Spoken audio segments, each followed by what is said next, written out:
ഉമ്മമാരെ, ഉമറാക്കളെ, ഓ പ്രിയപ്പെട്ട യുവ സഹോദരന്മാരെ, ഒന്ന് ആലോചിച്ചു നോക്കൂ.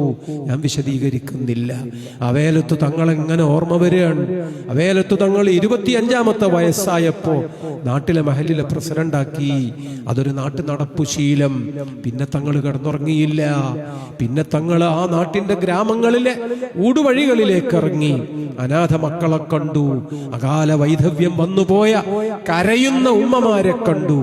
അങ്ങനെ ഒരു വീട്ടിലേക്ക് കയറി ചെന്ന അവേലത്ത് തങ്ങൾ ആ വീട്ടിലെ പെണ്ണിനോട് പറഞ്ഞു, പേടിക്കണ്ട, ഈ കുട്ടികളെ ഞാൻ ഓതാൻ കൊണ്ടുപോകാൻ, നീ സമ്മതം കൊടുത്താൽ മതി.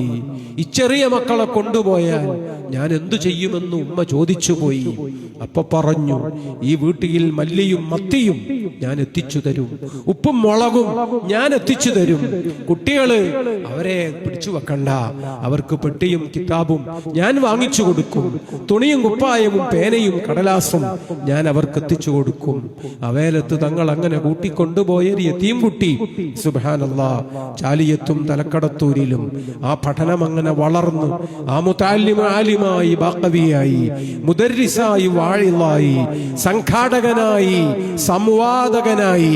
CM വലിയുള്ള പണ്ട് ഏൽപ്പിച്ച പോലെ നിങ്ങൾ കിതാബുകൾ എഴുതണം, നിങ്ങൾ വാദപ്രതിവാദങ്ങൾ നടത്തണം, നിങ്ങൾ ലോകമെങ്ങും സഞ്ചരിച്ച് സുന്നി പറയണം, നിങ്ങൾ അറബി കോളേജുകൾ നടത്തണം, നിങ്ങൾ യതീമുകളെ പോറ്റണം.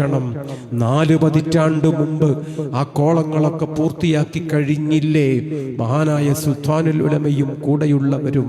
മഹാനായ സുൽത്താനുൽ ഉലമയുടെ മർക്കസ് എന്ന ആ വലിയ മാസ്റ്റർ പീസ് സ്ഥാപനത്തിന്റെ അധ്യക്ഷ പദവിയിൽ അവേലത്ത് തങ്ങൾ ഇരിക്കുമ്പോ, തൊട്ടടുത്ത് കാന്തപുരം ഉസ്താദ് ചേർന്നിരിക്കുമ്പോ, അവേലത്ത് തങ്ങൾ ഇഹലോകത്തു തന്നെ അനുഭവിച്ച സന്തോഷം എത്ര വലുതാണ്, എത്ര വലുതാണ്.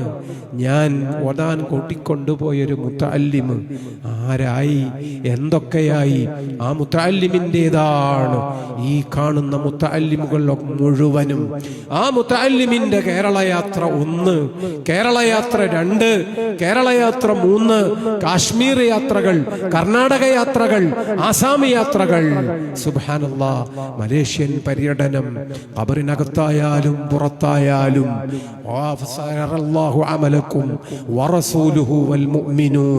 ഇത് കാണുന്ന വാപ്പാക്ക്, ഉമ്മാക്ക്, വാപ്പയില്ലാത്ത യതീം മകനെ സ്വന്തം മകനെ പോലെ കൂട്ടിക്കൊണ്ടുപോയ ആ സയ്യിദുമാർക്ക് ഇഹലോകത്തുണ്ടാകുന്ന സന്തോഷം, പരലോകത്ത് ദറജാത്ത് അല്ലാഹു നൽകുമ്പോഴുള്ള പരമാനന്ദം ഒന്ന് ആലോചിച്ചു നോക്കൂ.